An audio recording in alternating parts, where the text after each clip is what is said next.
जय श्री राम भक्तों। आज हम बात करेंगे एक ऐसे महामंत्र के बारे में जिसे इस धरती ब्रह्मांड के सब तारे जपते हैं और जिसको जपने मात्र से दुनिया के हर संकट समाप्त हो जाते हैं और व्यक्ति मोक्ष की प्राप्ति कर शिव में विलीन अर्थात परम मोक्ष में विलीन हो जाता है।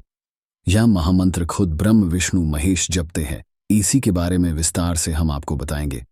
वीडियो शुरू करने से पहले हर हर महादेव कमेंट में जरूर लिख देना और अगर आप हमारे चैनल में नए हैं तो जल्दी से चैनल को सब्सक्राइब करके बेल बटन दबा के रखिएगा, जिससे इसी प्रकार की खास जानकारी आपको मिलती रहेगी। तो दोस्तों, एक ऐसा महामंत्र जिसे ब्रह्मा विष्णु महेश रामकृष्ण भी जपते। अगर उस महामंत्र को जपेंगे तो भगवान रामकृष्ण, शिव, ब्रह्मा विष्णु जी जितनी शक्तियां आपके अंदर भी आ जाएंगी और जो आप करना चाहेंगे वह कर लोगे।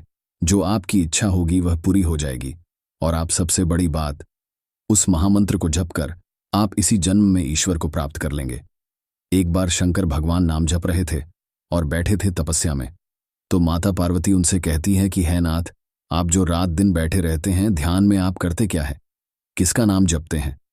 तो शिवजी भगवान ने कहा कि मेरे आराध्य तो राम जी हैं, मैं राम जी का नाम जपता हूं।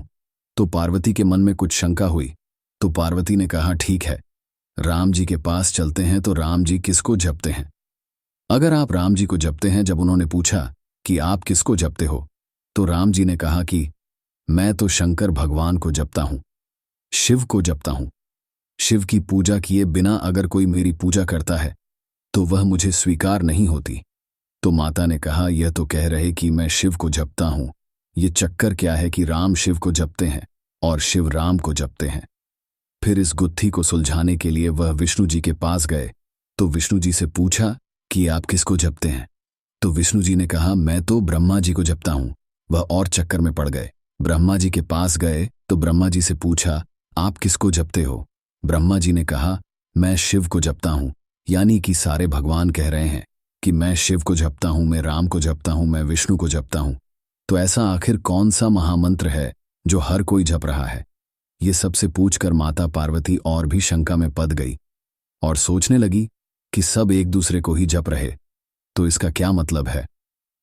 उन्हें परेशान देख शिवजी इस सृष्टि के भगवान मंद मंद मुस्कुरा रहे थे। तो माता पार्वती के मन में और शंका उत्पन्न होने लगी।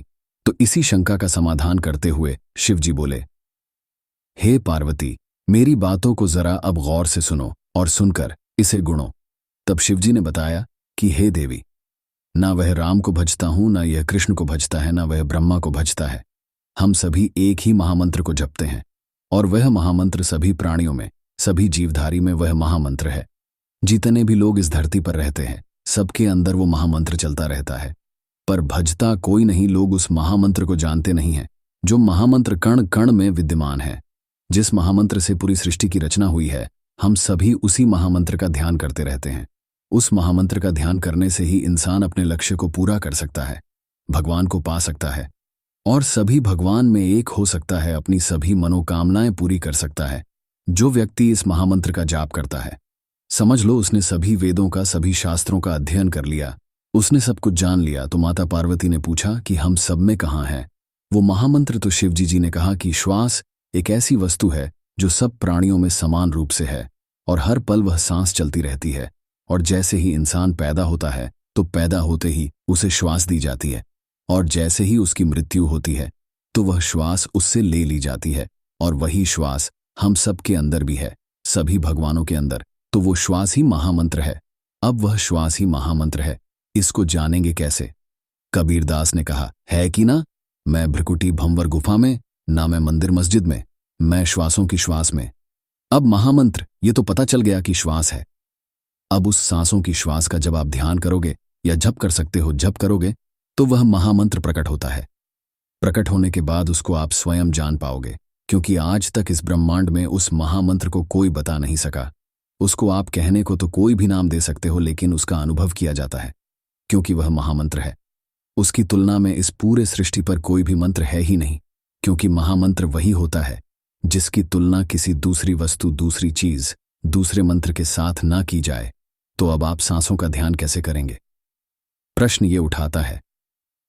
श्वासों का ध्यान तो आप ऐसे भी कर सकते हैं कि आप देखते रहो आपको श्वास आ रही है, जा रही है, आ रही है, जा रही है, लेकिन ऐसे करना मुश्किल होता है। लेकिन हम आपको बताते हैं कैसे करना है।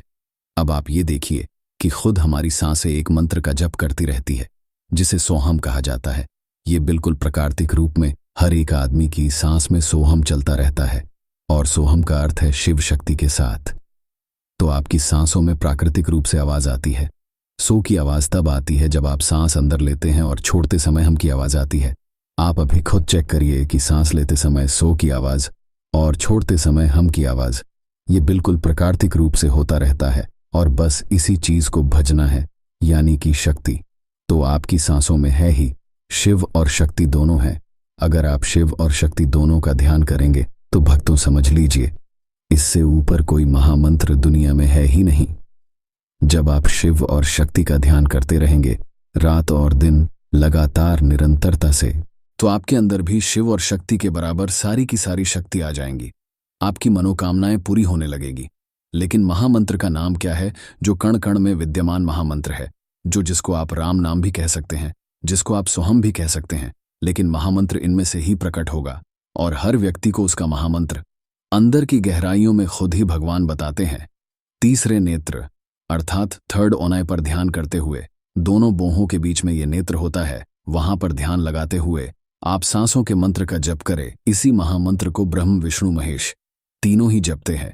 जब आप अगर अपनी सांसों के साथ राम राम का ध्यान करते ऊपर श्वास और राम नाम का जाप करेंगे, तो यह जाप श्वास को पकड़ने के लिए ही होता है। इसीलिए साथ में जप करना मत भूलना, सोहम मंत्र का या फिर राम मंत्र का।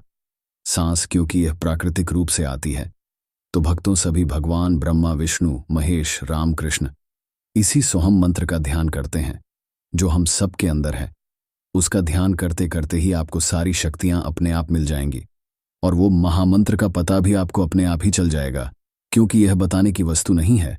सोहम के बारे में शास्त्रीय कहता है कि सोहंग शब्द परमात्मा भेद भ्रम नहीं ले जाके महिमा नित बजे, वेद शारदा शेष यानी कि वेद शारदा और शेष यानी कि महेश तीनों ही इस मंत्र को जपते हैं, सोहम को।